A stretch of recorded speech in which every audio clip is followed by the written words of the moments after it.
Secret recipe MDH का जीरा SIP jaljeera मसाला। SIP SIP जीरा सिप MDH का जलजीरा जीरा सिप MDH का जलजीरा जीरा सिप। कल लगातार जो हम सुन रहे थे वो नेपाल की सरकार को बूढ़ी सरकार कह रहे थे। उनका कहना था कि ये बूढ़ी सरकार है, ये युवाओं के साथ इनका कोई सामंजस्य नहीं है, ये युवाओं के एस्पिरेशंस को नहीं समझते हैं, युवाओं को नहीं समझते हैं, उनकी समस्याओं को हल नहीं कर रहे हैं, भ्रष्टाचार को दूर नहीं कर रहे हैं। और इसी वजह से हम रवि लामिछाने को देख रहे हैं, हम बालेन शाह को देख रहे हैं, जिनका समर्थन हासिल है इन युवाओं को, और युवा भी उनको अपना नेता के तौर पर देख रहे हैं। तो क्या यही एक तस्वीर उभरती हुई दिखाई दे रही है? हालांकि बालेन शाह ये कह रहे हैं कि देखिए अब युवा पीढ़ी को संभालना होगा, यानी पुराना नेतृत्व हटेगा और युवा पीढ़ी सामने आएगी। देखिए, बहुत ही सही समय पर बहुत संतुलित तरीके से काठमांडू के मेयर बालेन शाह ने यहाँ पर युवाओं के साथ कनेक्ट करने की कोशिश की है, जब वो ये कहना चाह रहे हैं कि अभी भी सत्ता की बागडोर अब युवाओं के हाथ में है, युवाओं को अपना नेता बनाना होगा। लेकिन उन्होंने एक अच्छी अपील ये भी की है कि अब वो संयम बरतें, अब वो शांति से चले जाएं, अब वो राष्ट्रीय संपत्ति का नुकसान ना पहुंचाएं। और मैं तब से मैं लगातार ये बात कह रहा हूँ कि नेपाल में प्रदर्शनकारियों का मकसद ये था भी नहीं कि राष्ट्रीय संपत्तियों का नुकसान पहुंचाया जाए। संसद पर उनका गुस्सा इसलिए उतरा क्योंकि उन्हें यह लगता है कि जब उनके बच्चे कल संसद जाना चाहते थे तो उन्हें संसद जाने से रोका गया और उन्हें गोलियां मारी गई। इसीलिए उस संसद के प्रति उनके मन में नफरत था, गुस्सा था, घृणा थी, और इसलिए उन्होंने उस संसद को जलाया। लेकिन अब आगे क्या? तो अब आगे इस तरह के कुछ नए चेहरे सामने आ रहे हैं, जिसमें काठमांडू के मेयर यहाँ पर मौजूद हैं, इसके अलावा रवि लामिछाने मौजूद हैं, जो वहाँ पर स्वतंत्र पार्टी के अध्यक्ष भी हैं, पिछले कुछ समय से जेल में थे। ओली की सरकार ने उन पर करप्शन का झूठा एलिगेशन लगाया था।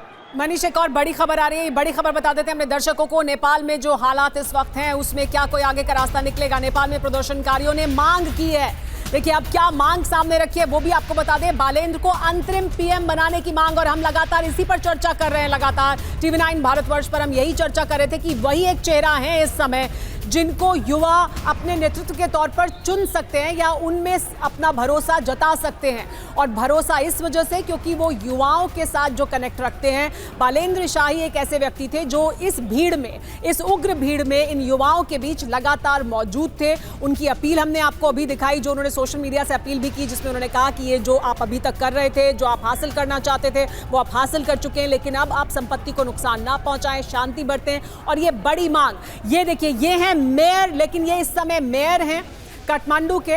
अपने कैंपेन की वजह से जिस तरह से लोगों के साथ उनका युवाओं के साथ खासतौर पर कनेक्ट है, उस वजह से भी वो एक प्रिय चेहरा है युवाओं के लिए। और अब प्रदर्शनकारियों ने मांग ये की है कि बालेन शाह को ही अंतरिम PM बनाया जाए। लेकिन क्या होगी प्रक्रिया?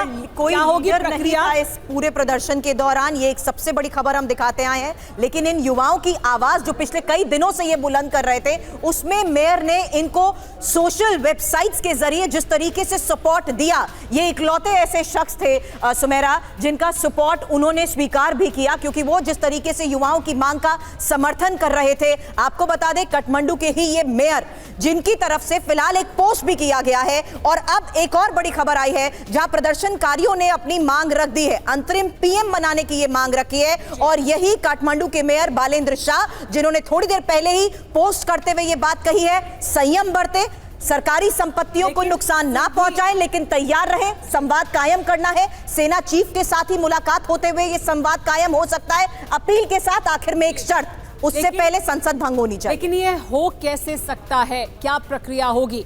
मनीष, देखिए बहुत सी प्रक्रियाएं हैं। अभी तो इस समय तो वो संसद को भी नहीं मान रहे हैं, वो सरकार को भी नहीं मान रहे हैं, संविधान क्या कहता है ये भी जो युवा हैं उनको लगता है कि वो उनके सामने कोई अहमियत नहीं रखता। वो चाहते हैं बालेन शाह को अंतरिम प्रधानमंत्री बनाया जाए। ये कैसे होगा? क्या प्रक्रिया हो सकती है?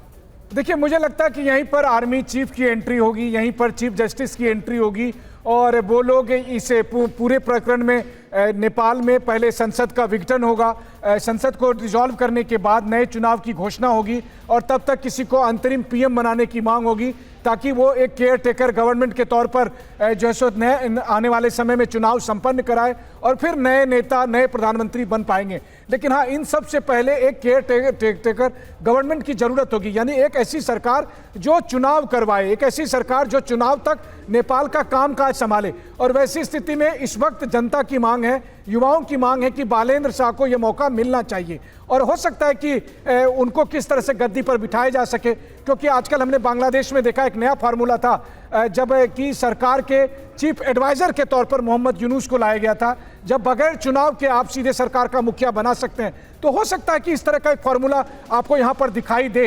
चीफ जस्टिस जो नेपाल के चीफ जस्टिस है उनकी सहमति से, नेपाल के आर्मी चीफ की सहमति से इस वक्त एक यहाँ पर अंतरिम सरकार बने। ये है सीक्रेट रेसिपी MDH का जीरा सिर्फ जलजीरा मसाला। सिप सिप जीरा सिप MDH का जलजीरा जीरा सिप MDH का जलजीरा जीरा सिप।